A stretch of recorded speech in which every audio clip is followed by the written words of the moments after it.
There are several words in the Bible to express illegal sex. Fornication is one of them. Fornication generally means illegal sex. Specifically, fornication is distinguished from adultery. In the Bible, lewdness and adultery were used to symbolize idolatry, indicating Israel's inadequacy to God. Fornication means all kinds of sexual sin. On the other hand, adultery represents an unfaithful act against a spouse.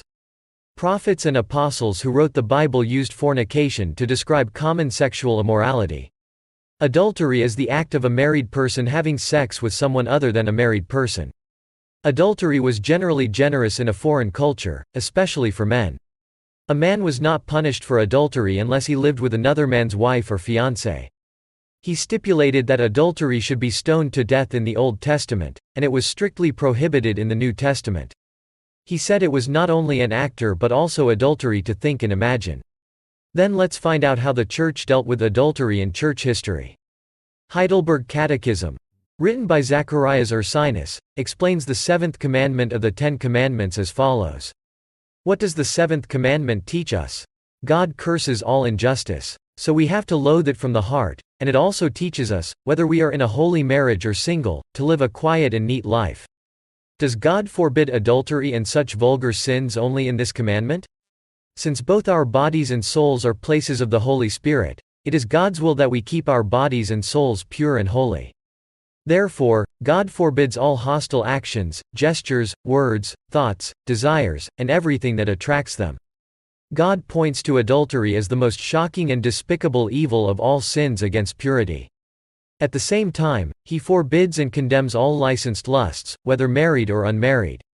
It also bans all other misdeeds instead of purity, along with the causes, opportunities, effects, premises, and results. Heidelberg Catechism categorizes concupiscence into three categories.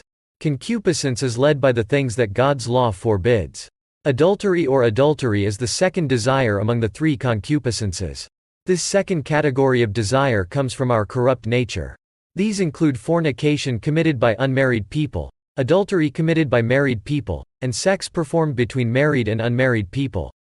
However, if a married person sexually intercourses with another married person, it becomes double adultery because that person invades his marriage and other people's marriage. You learned about fornication and adultery. God's giving the Ten Commandments to His children as an order to live like God's children. Because the family is the smallest church, God does not want the family to collapse due to sin.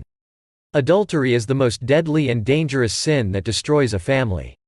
So God strictly forbids adultery between couples. Proverbs chapter 6 verse 32 and 33 say the following. But a man who commits adultery has no sense. Whoever does so destroys himself.